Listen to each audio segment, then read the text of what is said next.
peringatan yang keras tentang bahaya munafik. Dia ngajak amal ma'ruf nahi munkar, tapi dia sendiri gak mengamalkannya. Bahkan kemungkaran dia sendiri yang mengerjakan. Ayo jangan korupsi, kita bangun negara, maliknya dia juga. Nah ini yang betul. Suruh amal ma'ruf nahi munkar tapi gak mengamalkannya. Inilah sikap mulut manis tapi hatinya busuk, dan akibatnya nanti siksaan itu akan dihinakan di neraka.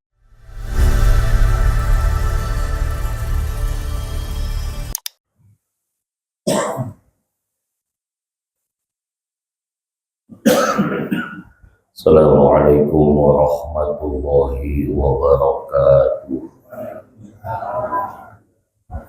Ila hadratin Nabi Mustafa wa Rasulullah Mujtaba wa Habibul Murtada wa Habibul Murtada Sayyidina Muhammad wa jami' mu'allimina wa masyayikhina wa asatidatina khususan mu'allif hadal kitab nafa'ana Allah ta'ala fi ulumi kitab ini.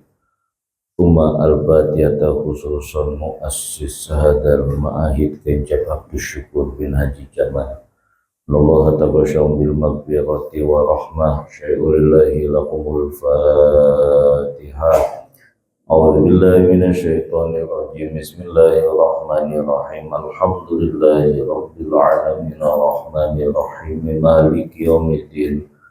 Iyyaka na'budu wa iyyaka nasta'in. Ihdinas siratal mustaqim. Siratal ladzina an'amta 'alaihim ghairil maghdubi 'alaihim waladdallin. Al-Fatihah khususan lil hujjaj wal mu'tamirin ila baitil haram khususan jamaah haji asykuriyah. Nasallallahu ta'ala lahum hajjan mabrura wa sa'yan mashkura wa dhanban maghfura wa amalan salihan maqbula wa tijaratan lan tabur warzuqna mutabi'atahum bi rahmatika ya arhamar rahimin. Al-Fatihah. A'udzu billahi minasyaitonir rajim. Bismillahirrahmanirrahim. Alhamdulillahi rabbil alamin arrahmanir rahim maliki yaumiddin. Iyyaka na'budu wa iyyaka nasta'in. Ihdinas siratal mustaqim. Siratal ladzina an'amta 'alaihim ghairil maghdubi 'alaihim waladdallin. Alhamdulillah, wassalatu wassalamu ala rasulillah Sayyidina Muhammad ibn Abdillah wa ala alihi wa ashabihi wa man tabi'al huda amma ba'du. Qala ta'ala yarfa'illahu alladhina amanu minkum walladhina utul ilma darajat. Wa qala Nabi sallallahu alaihi wasallam talabul ilmi faridatun ala kulli muslimin wal muslimat. Kama qala Rasulullah sallallahu alaihi wasallam. Alhamdulillah, pertama-tama kita panjatkan puji dan syukur kepada Allah. Di pagi hari kita bisa bertemu, bersua, bermuajahah, bersilaturahmi dalam rangka memenuhi kewajiban kita salat subuh, kemudian dilanjutkan dengan kewajiban thalabul ilmi, yang mana kita berharap kepada Allah mudah-mudahan ilmu yang akan kita pelajari nanti bermanfaat buat kita, buat keluarga kita. Mudah-mudahan dengan ilmu ini ketika kita menutup mata dalam keadaan husnul khatimah, Allah terangi kubur kita, Allah masukkan kita ke dalam surganya Jannatul Na'im. Salawat dan salam kita sampaikan kepada baginda Rasulullah sallallahu alaihi wasallam beserta keluarga, para sahabat, para tabi'in hingga sampai kepada kita umatnya yang mudah-mudahan diberikan syafaat pada hari kiamat nanti. Bapak Ibu yang saya muliakan, mari kita bersiap-siap kembali untuk melanjutkan ta'lim kita daripada kitab Shahih fit Targhib wa Tarhib. Melanjutkan hadis yang 123, bagian yang paling bawah. Wa min da'watin la yustajabu laha. Bismillahirrahmanirrahim. Qala musannifu rahimallahu ta'ala wa nafa'ana fi ulumihi bid daraini. An Zaid ibni Arqam radhiyallahu anhu qala Rasulullah sallallahu alaihi wasallam Allahumma inni a'udzubika min ilmin la yanfa wa min qalbin la yakhsha wa min nafsin la tashba wa min da'watin la yustajabu laha. Wallahu a'lamu bimuradihi. Bermula dari Zaid bin Arqam radhiyallahu anhu, bersabda Nabi sallallahu alaihi wasallam dalam bentuk doa berlindung pada 4 perkara. Allahumma inni a'udzubika min ilmin la yanfa. Ya Allah, aku berlindung daripada ilmu yang tidak bermanfaat. Wa min qalbin la yakhsha, daripada hati yang tidak khusyuk. Artinya apa? Ketika melakukan dosa tidak merasakan kalau itu dosa. Wa min nafsin la tashba', kemudian dari nafsu yang tidak pernah puas atau kenyang. Orang ini yang tidak pernah merasakan yang namanya kelezatan daripada qanaah. Qanaah yang diartikan aridha bi qada'illah wa taslim li amrillah ilman annama indallah khairun lil abrar. Orang yang qanaah, orang yang ridho dengan ketetapan Allah, orang yang qanaah, dia yakin apa yang diberikan oleh Allah itu yang terbaik. Pasrah dan yakin apa yang diberikan oleh Allah itu yang terbaik. Kemudian yang paling akhir, wa min da'watin la yustajabu laha, dan aku berlindung. Min di sini artinya sebagian, dalam ilmu nahwu namanya litab'id, dari sebagian doa yang tidak diijabah atau tidak dikabul.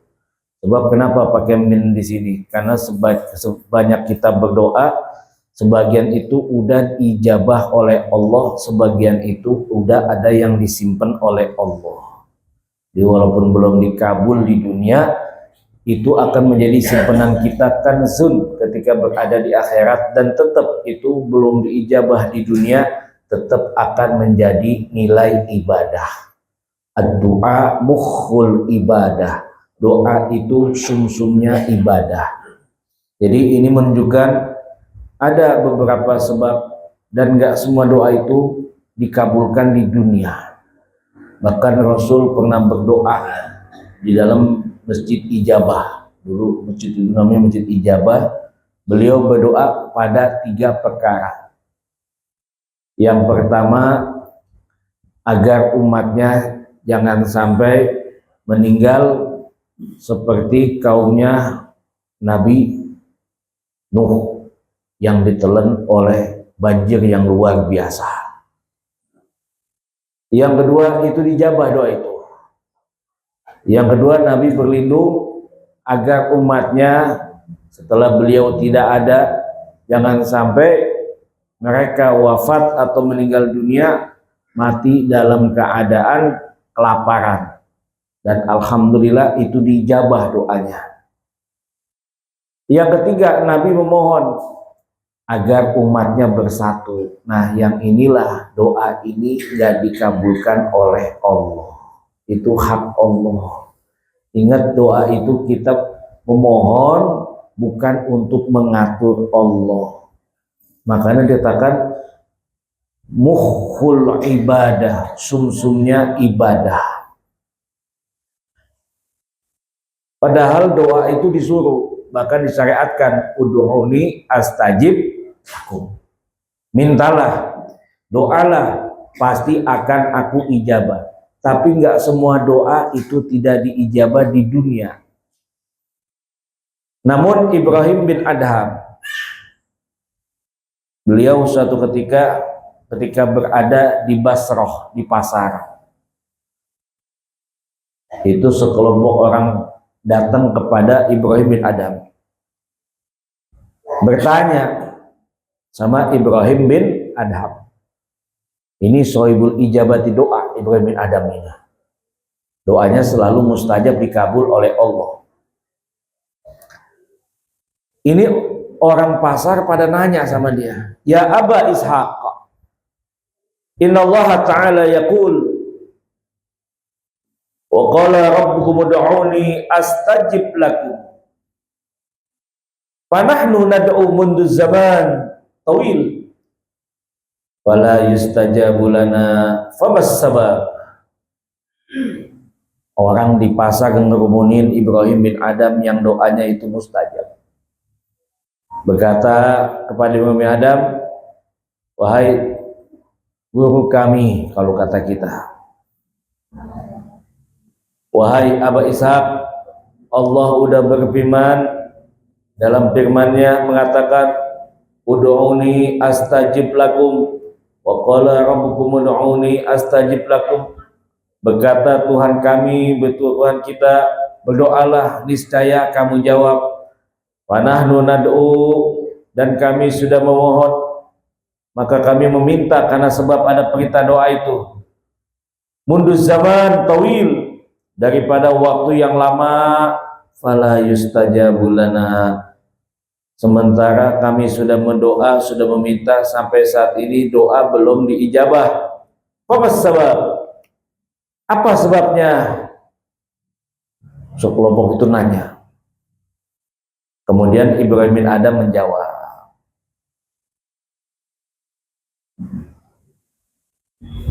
Ada 10 perkara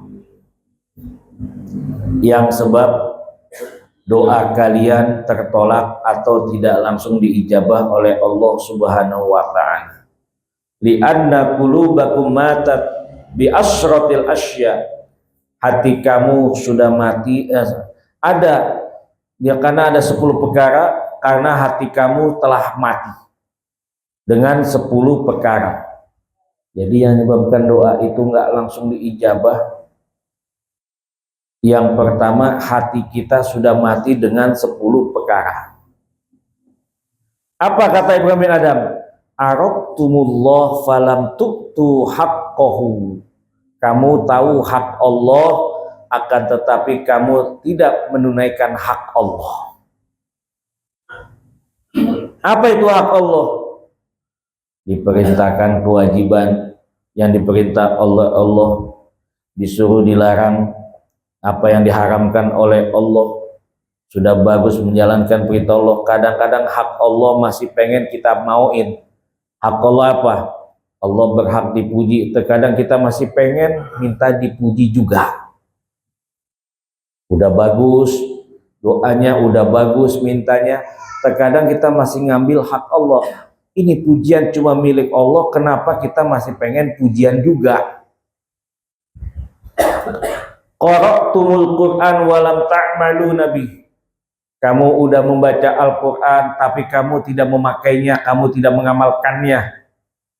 Al-Quran cuma dilombain aja. Tidak pernah ada terjemahan Al-Quran dilombakan, dimuka-bumikan dalam masjid aja.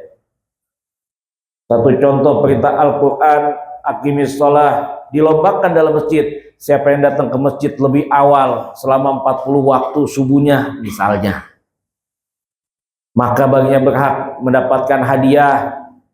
Entah hadiahnya apa, walaupun sifat itu motivasi seperti dunia, namun itu akan merangsang orang untuk mengerjakan apa yang diperintah oleh Allah Subhanahu, apa yang diperintahkan oleh Al-Quran, diterjemahkan dalam kehidupan sehari-hari, bukan hanya dilombakan aja atau dilakukan aja. Za'amtum hubban nabiyakum wa taraktum sunnatahu. Kamu ngaku cinta kepada Nabi. Orang kalau ditanya cinta sama Nabi, pasti jawabnya cinta enggak? Cinta. Bapak cinta sama Nabi? Oh, cinta banget. Ibu cinta sama Nabi? Apalagi? Jangan ditanya. Tapi ditanya lagi. Taraktum sunnatahu. Dan kamu tinggalkan sunnah-sunnah Rasul. Sementara orang yang cinta itu, orang itu suka mengikutinya, orang itu suka menyebut namanya, orang itu mengikuti apa yang dibawa oleh Nabi Shallallahu Alaihi Wasallam. Qul in kuntum tuhibbunallaha fattabi'uni yuhibbukumullah wa yaghfir lakum dzunubakum. Kalau kamu cinta kepada aku, cinta kepada Allah, fattabi'uni, ikuti aku, ikutin perintah Allah. Wa qultum, yang keempat, inna syaitana lakum aduun wa wafaqtumuhu, kamu sudah sepakat setan itu musuh buat kamu, akan tetapi kamu kadang-kadang masih mengikuti ajakan setan, nafsu setan. Setan udah jelas tempatnya itu di neraka. Setan udah jelas musuh Allah, musuh kita, dan setan otomatis pengen cari pengikutnya sebanyak-banyaknya juga. Tapi terkadang kita ngaku, akan tetapi kita masih mengikuti atau masih menyetujui apa yang diajak oleh setan. Fal iyazubillah. Wa kuntum innakum mustaquna ila jannah wa lam ta'maluna laha, dan kamu mengatakan aku rindu sama surga. Orang kalau ditanya masuk surga pasti jawabannya mau masuk surga, mau. Rindu enggak? Oh, dia ditanya rindu banget. Walam ta'malu laha, akan tetapi kamu tidak berusaha untuk mengejar surga itu sendiri. Cuma di mulut aja, nggak berusaha mati-matian ingin mengejar surga. Apa jalan-jalan ke surga? Banyak. Contoh orang yang nuntut ilmu ini, orang yang nuntut ilmu hadir ke majelis ilmu, itu ada nilai pahala fisabilillah, ada dengan nilai jalan menuju surganya Allah. Wa innakum takhafunan nar wa lam tahrubu minha, kamu takut kepada neraka. Ditanya neraka, takut nggak? Takut, tapi kagak pernah kabur dari neraka. Giliran ada dosa masih pengen aja, giliran ada yang haram masih ngedeketin aja. Wa qultum innal mauta haqqun wa lam tasta'idu laha, dan kamu udah mengatakan mati itu hak, mati itu benar, ada apanya, ada nyata.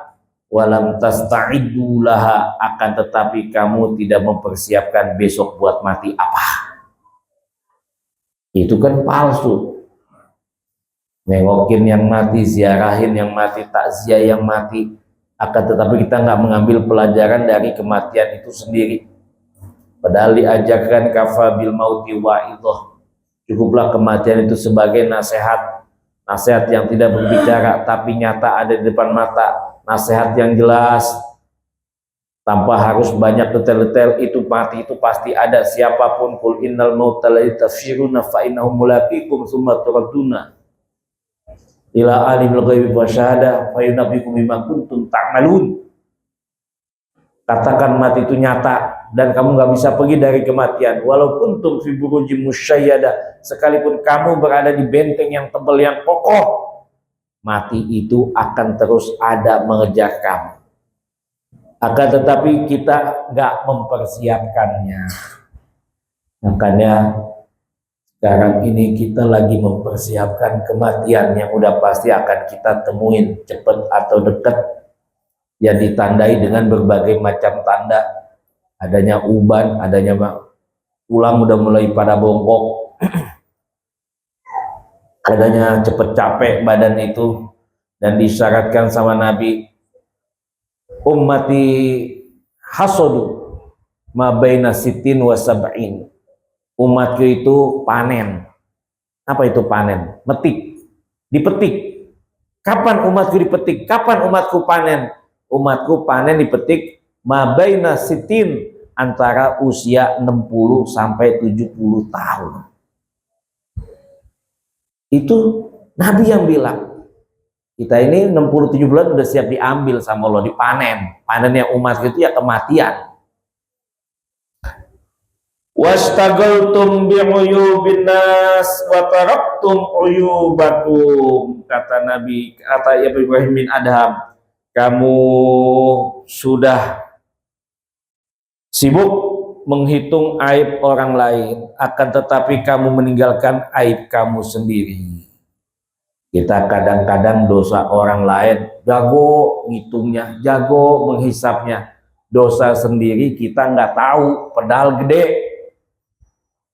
Makanya ada kata pepatah, gajah di depan mata tidak kelihatan, semut di seberang lautan nampak jelas. Dosa sendiri gede, banyak, dia nggak tahu. Dosa orang lain kecil, dia sebutkan kemana-mana.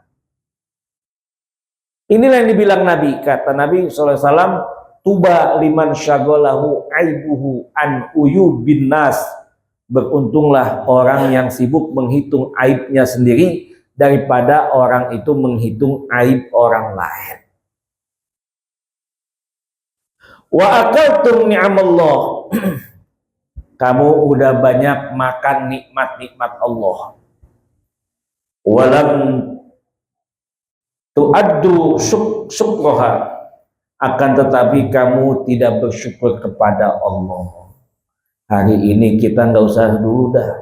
Yang kemarin kita dikasih nikmat disuruh ngitung itu kewalahan, kagak kehitung. Wa in ta'uddu ni'matallahi la tuhsuha. Kalau kamu disuruh ngitung nikmat Allah, kamu nggak bakal mampu. Tapi kadang-kadang, bahkan kadang-kadang justru sering kita lupa atas nikmat yang udah Allah anugerahkan kepada kita. Terkadang ngelihat yang sebelah, kadang ngelihat kiri kanan. Boleh, asalkan dalam perkara yang baik. Nabi pernah ngajarin, unzuru ila man huwa asfala minkum. Lihatlah orang yang di bawah kamu.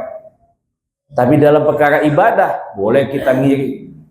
La hasada ila fitnaini nataini. Ada dua perkara yang dikatakan iri, yang tidak dikatakan iri atau dengki. Rajulun atau lo ilman. Seorang yang dikasih ilmu, fa'allamahu, dia mau ngajarin ilmunya kemana aja tanpa milih tempat. Wa rajulun atau lo malan. Seorang yang dikasih anugerahkan harta, dia senang sedekah di jalan Allah. Boleh kita ngiri dua perkara itu. Tapi yang diharamkan kita iri kepada perkara dunia. Ini makna dakwah wa min da'watin la yustajabulaha, dari sebagian doa yang tidak diijabah oleh Allah. Bismillahirrahmanirrahim. Qala musannifu rahimallahu ta'ala wa nafa'ana fi ulumihi fid dharaini. An Usamah bin Zaid radhiyallahu anhu. Sami'tu Rasulullah sallallahu alaihi wasallam yaqulu yuja'u bi rajulin yaumal qiyamah fayulqa finnar fatandaliku aktabuhu fayaduru kama yaduru himar biraha fayajtami'u ahlun nar alaihi fayaqulun ya fulan ma sya'nuka alaysa kunta ta'muru bil ma'ruf wa tanha 'anil munkar qala kuntu amartukum bil ma'ruf wa la atihi wa anhaakum 'anis syarri wa atihi. Alhamdulillah.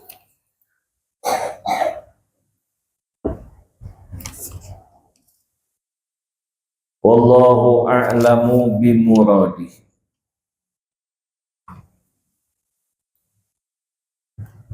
Dari Usamah bin Zaid, yuja'u bi rajulin yaumal qiyamah. Yuja'u naibul fa'il fi'lul mudhari lil mustaqbal. Berarti apa? Ini akan terjadi nanti di hari kiamat. Naibul fa'il. Akan didatangkan oleh Allah seorang laki-laki di hari kiamat. Fayulqa finnar. Kemudian orang itu dicambuk atau dicampakkan di dalam neraka.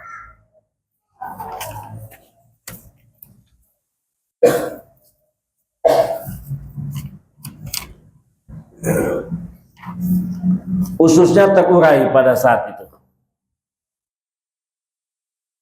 Sampai dia berputar-putar. Orang dimasukin ke dalam neraka, ususnya terurai dengan cepat berputar-putar seperti keledai yang berputar-putar pada tambatnya.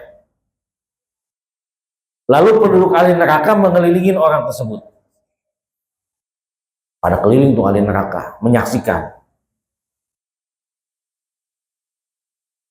Dan berkata ahli neraka kepada orang ini, fayaqulu ya fulan, fulan, masya'nuka, kenapa kamu sampai begini? Kemudian bertanya lagi ahli neraka yang menyaksikan orang ususnya terurai sambil ngelilingin seperti keledai itu ngelilingin air atau apa namanya, yang suka ngitin air itu tuh. Kalau di Arab tuh ada tuh namanya, apa namanya, oase ya, ya itu. Pulang, kenapa kamu kayak begini? Alaysa kunta ta'muru bil ma'ruf wa tanha 'anil munkar. Bukankah kamu orang yang biasa mengajak kami kebaikan, mengajak kebaikan? Wa tanha 'anil munkar, bahkan kau juga yang mengajak kami mencegah kepada kemungkaran. Qala kuntu amurukum bil ma'ruf.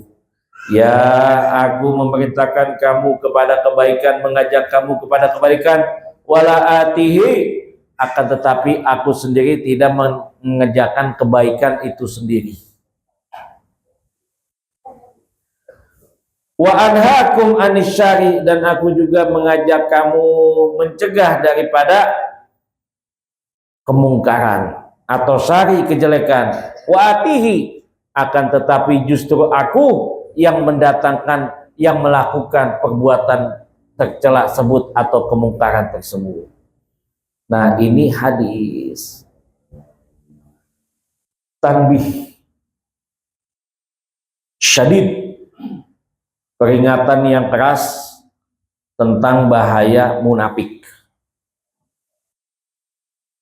Dia ngajak amal ma'ruf nahi mungkar, tapi dia sendiri nggak mengamalkannya. Jangankan buat orang lain, buat diri sendiri aja enggak. Ayo bantu masjid, ayo kita berperang, ayo kita menegakkan amal ma'ruf nahi mungkar. Dianya mah di belakang, diem aja, ngebantu kagak.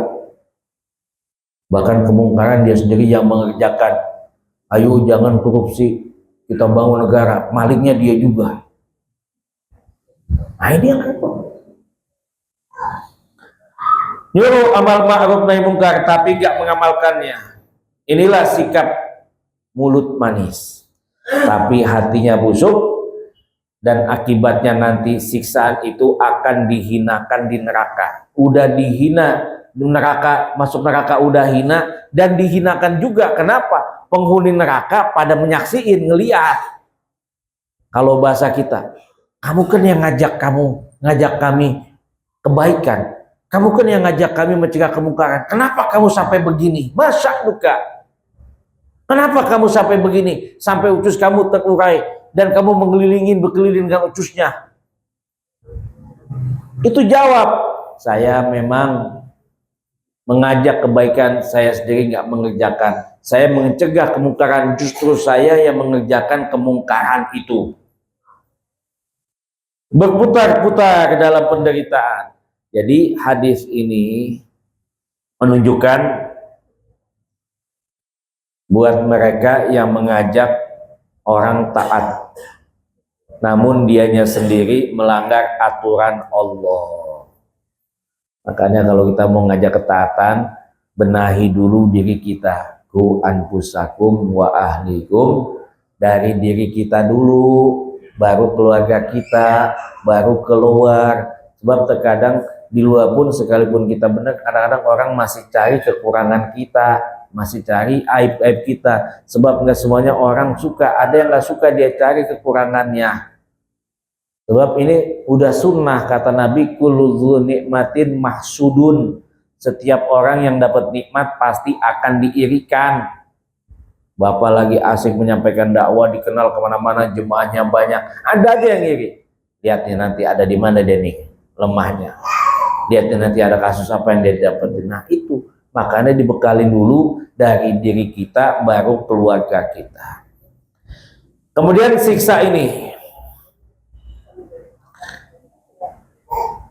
didapat karena seorang menampakkan kesolehannya. Sebab yang kedua, dia tunjukkan kesolehannya di hadapan manusia, namun dia hanya untuk mencari ria, padahal hatinya tidak ikhlas untuk beramal, hanya untuk mendapatkan pujian. Ini kalau udah dakwah orang pada terharu, pada nangis, nggak taunya cuma mencari pujian aja, tidak ikhlas. Ini bisa terjadi seperti ini. Dan pelaku yang mendapatkan siksa bisa jadi ini tanbih, peringatan orang yang suka khutbah, khatib.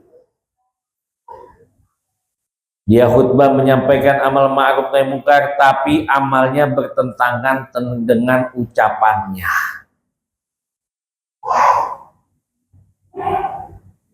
Dan hadis ini menekankan pentingnya sesuai antara ilmu dan amal. Kita menyampaikan ilmu kita yang diiringi dengan amal kita. Jangan cuma takmuru doang, tapi kita sendiri nggak mengerjakan. Jangan cuma tanha doang, tapi kita sendiri yang mengerjakan larangan Allah. Dan tanbih buat mereka yang suka menasihati orang lain, jangan sampai melupakan dirinya sendiri. Nah, enak kalau kita nyampein ke orang lain, kalau nyampein ke keluarga itu paling berat. Kadang-kadang ada tantangan, tapi kalau orang lain, orang suka enak, ada yang suka, tapi kalau keluarga itu paling berat. Makanya suruh keluarga kamu baru orang lain. Dan hadis ini menegaskan yang pernah disampaikan Rasul, kejujuran iman. Orang dikatakan imamnya jujur, sodik, benar, diukur daripada kesesuaian antara perkataan dengan perbuatan. Wallahu a'lamu bimuradi. Bismillahirrahmanirrahim. Qala musannifu rahimallahu ta'ala wa nafa'ana fi ulumihi bid'ain. An Abi Barzah radhiyallahu anhu.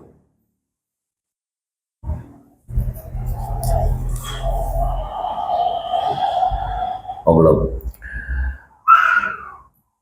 Wa anhu masih dari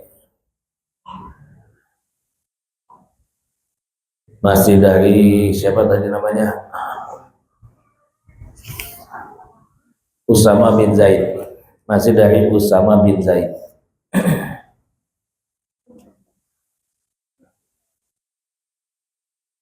Sami'tu Rasulullah sallallahu alaihi wasallam yaqul marartu lailata usriya bi aqwamin tuqridu shifahuhum bimaqaridi minnar. Qultu man haula'i ya Jibril? Qala khutaba'u ummatika alladina yaquluna ma la yaf'alun. Rawi Imam Bukhari wa Muslim fi sahihihima, wa Imam Abu Dunya wa Imam Ibnu Hibban wa Imam Al-Baihaqi fi sunanihim. Bermula dari Usamah bin Zaid. Ini cerdas orangnya ini, Usamah bin Zaid.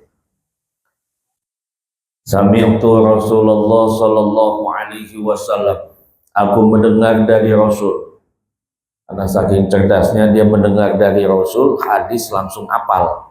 Dan ini namanya dalam ilmu mustalahul hadis thariqatu tahammul wal ada, cara mendapatkan hadisnya, mendengar hadis Nabi dengan bitoriqati sima'ah, mendengar dari Nabi langsung hafal.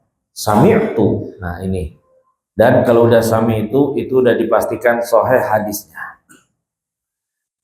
Usama bin Zaid radhiyallahu anhu mendengar dari Nabi sallallahu alaihi wasallam yaqulu bersabda, marartu lailata usriya bi aqwamin tuqridu syafahum bimaqaribina. Pada malam aku diisrakan. Nah ini berarti waktu Isra Mi'raj.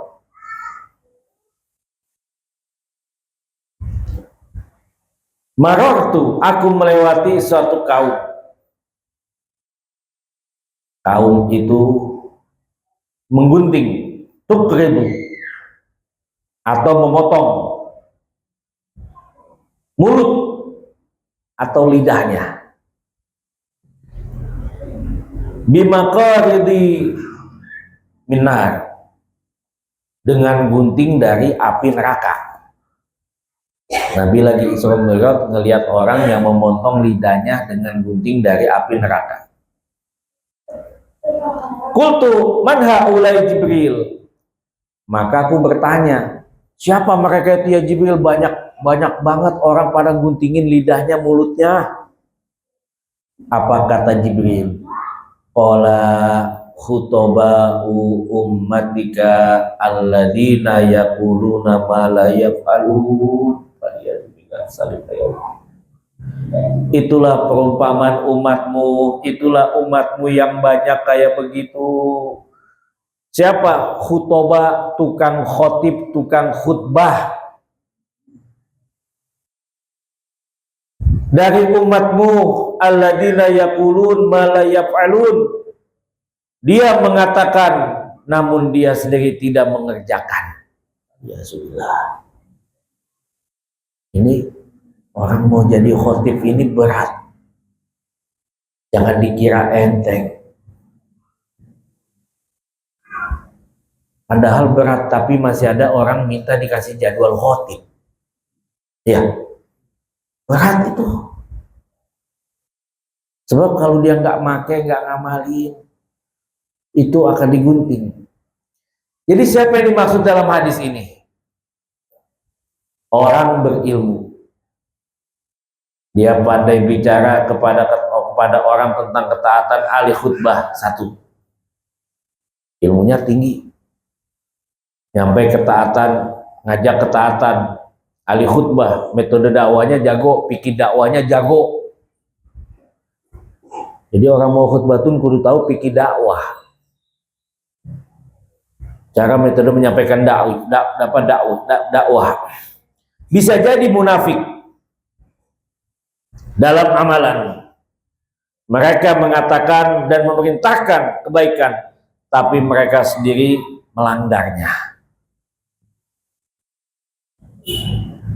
Atau orang yang sibuk menyuruh orang memperbaiki orang lain, tapi dirinya sendiri tidak dia perbaiki. Atau bisa jadi mereka yang berilmu namun tidak mengamalkannya. Yang menjadi pertanyaan, lima tuqridu syafahuhum bimaqaridi binar. Kenapa yang digunting itu anggota tubuhnya atau bagian dari anggota tubuhnya, lidahnya atau mulutnya? Karena anggota tersebut adalah alat yang paling utama untuk digunakan. Dia bisa buat berbohong, dia bisa buat memanis kata-kata, atau dia menyampaikan ilmu palsu, menasihati tanpa mengamalkannya, atau menasehati tanpa mengamalkannya, atau ini balasan yang sesuai dosa diri dia sendiri. Jazaun min husnil amal, balasan daripada diri dia sendiri. Dan lidah yang digunting dijelaskan nanti utuh lagi, nempel lagi, digunting lagi, dan terus menerus. Bukan sekali itu aja. Ini dijelaskan sama Imam Muslim dan juga Imam Bukhari dalam Fathul Bari dan juga Sahih Muslim.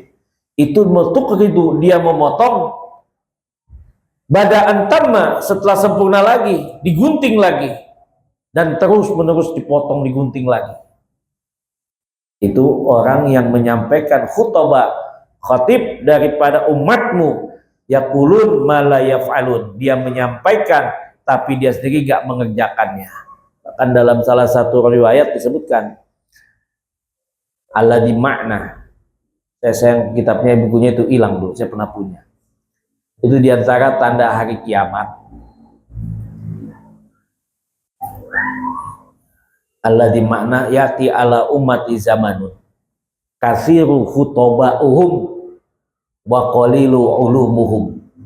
Nanti tanda akhir zaman, banyak orang yang jago ceramah, yang jago khotib, tapi ilmunya sedikit. Udah berani baru pinter ngomong, makan pesantren kagak, ngaji ke kitab juga kagak, udah berani naik minta khotib. Wah, itu berat tuh yang kayak begitu itu. Dia punya dalil baligu ani walau ayah, bener, gak salah, tapi harus punya bekal ilmu yang mateng. Dia mau memahami orang lain, minimal dia paham sama diri sendiri. Dia mau mengajak orang lain, minimal dia itu sudah bisa memperbaiki dirinya atau mengajak dirinya dan juga keluarganya. Jangan sampai dia asik dakwah, menyampaikan, terkenal, masyhur, tetapi keluarganya nggak tertolong, kena narkoba, kena kasus yang jelek. Nah itu. Dan pelajaran penting hikmah atau durus wal ibrah daripada hadis ini, kita yang menyampaikan ilmu itu wajib diamalkan. Inilah hakikat dakwah. Makanya guru saya Syekh Nudin Marbu Al-Banjari itu ketika ingin menyampaikan suatu hadis, contoh ini mah, Bapak Ibu ingin menyampaikan satu hadis, misalnya hadis bab keutamaan puasa setelah bulan Ramadan atau puasa Syawal. Siapa yang puasa Syawal 6 hari, atbauhum sittah pakaan nama somudahri, seakan-akan dia puasa setahun, karena satu hari itu dibalas dengan 100 kali lipat. Berapa manja abil hasanatin kalau asur amsaliha ila sabimiyah. Itu puasa seperti itu. Orang ingin mengajak itu, paling kagak dia sudah menjalani puasa 6 hari itu baru ngajak.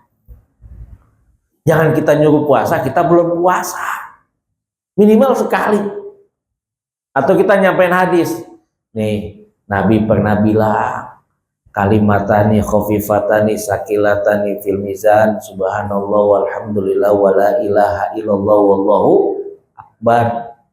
Kita yang menyampaikan hadis itu paling kagak kita udah pernah ngamalin dalam kehidupan kita. Ini wiridan saya nih, yang paling saya sukai. Sehingga apa? Sesuai antara yang kita sampaikan. Jadi hadis ini, ilmu yang kita sampaikan wajib diamalkan minimal buat diri kita sendiri. Inilah hakikat dakwah, sebagaimana yang dikatakan Nabi, yaqra'una kitaballah wala ta'maluna bihi. Kamu membaca kitabullah Al-Quran tapi kamu nggak mengamalkannya. Jadi jangan sampai, ini sesuai dengan prinsip dakwah, jangan sampai dakwah itu cuma sekedar tontonan tapi menjadi tuntunan. Habis kita ngaji, mendengarkan, bukan hanya kita nonton, tapi pulang kita bisa menjadikan tuntunan apa yang kita dapat dari pengajian itu. Boleh nggak ngelucu? Nggak apa-apa. Namun ngelucunya jangan ngada-ngada, jangan ngebohong. Ada dalam Islam itu. Rasul suka humor juga. Tapi apa yang disampaikan Rasul, humornya nggak bohong-bohongan. Sebab pernah Umi Maktum datang kepada Rasul. Ya Rasul, kira-kira di surga, saya di surga, saya ada di surga nggak nanti? Saya masuk surga nggak nanti? Oh enggak. Umi Maktum kagak bisa ngelihat, nangis Umi Maktum. Kata Rasulullah, diturun tuh ayat, abasa wa tawalla an ja'ahul a'ma. Dibilang Ditegur sama Nabi, dibilangin lagi Umi Maktum, ya di surga kamu nggak ada nanti, sebab kamu setelah masuk surga nanti kamu akan muda lagi, nggak tua kayak begini. Kan begitu. Nggak ada yang tua di surga, perempuan muda semua, laki muda semua, itu seperti itu. Kemudian Allah membenci orang yang mengatakan sesuatu tapi dia tidak mengamalkannya. Lima taqulu ma la taf'alu. Kenapa kamu menyampaikan tapi kamu sendiri tidak mengamalkannya? Seorang dai itu menjadi teladan apa yang disampaikan. Dan ini teguran agar tidak menjadikan agama sebagai alat atau bicara agama tanpa ilmu. Bicara agama tanpa didasari, dibekali dengan ketakwaan. Nggak cukup. Mohon maaf, kita jago bicara. Sekolahnya di sekolah kesenian misalnya. Kan kalau sekolah kesenian tuh bisa pidato, bisa deklamasi, bisa bikin puisi, jago tuh menyampaikan itu. Kebetulan dia punya bekal agama juga. Tapi memberanikan diri untuk menjadi dai, untuk menjadi penceramah, ini berat. Saya pernah nanya, iseng-iseng, bukan saya mencari kelemahan. Ustadz dulu mondok di mana? Enggak, saya nggak mondok. Terus saya sekolah di kesenian. Wah, bingung juga saya bilang. Cuma bekal kesenian doang, dia ngapalin ayat-ayat sepotong. Loh, kenapa? Ada yang nggak cocok sama saya, ada yang kurang pas sama saya. Udah saya paham loh, ternyata yang dijelasin sama Imam Nawawi Ad-Damashqi itu apa? Seorang dai itu harus bisa mempunyai yang namanya keimanan, ilmunya, dan juga memahami ketakwaan apa yang akan mau dia sampaikan. Jadi nggak sembarangan yang mau kita sampaikan. Bicara agama tanpa ilmu, cuma ngapalin itu aja, kan ada yang kayak begitu. Itu yang dikhawatirkan, tanpa dasar takwa. Ini tanbih, peringatan, sehingga agama jangan jadikan alat. Kemudian peristiwa ini atau para yang digambarkan Rasul ketika Isra Mi'raj melihat orang pada menggunting lidahnya. Ini menunjukkan tanbih beratnya tanggung jawab seorang yang berilmu dan berdakwah ketika dia hanya mengomong doang tapi nggak dia pakai. Waliyazubillah, wallahu a'lamu bimuradi.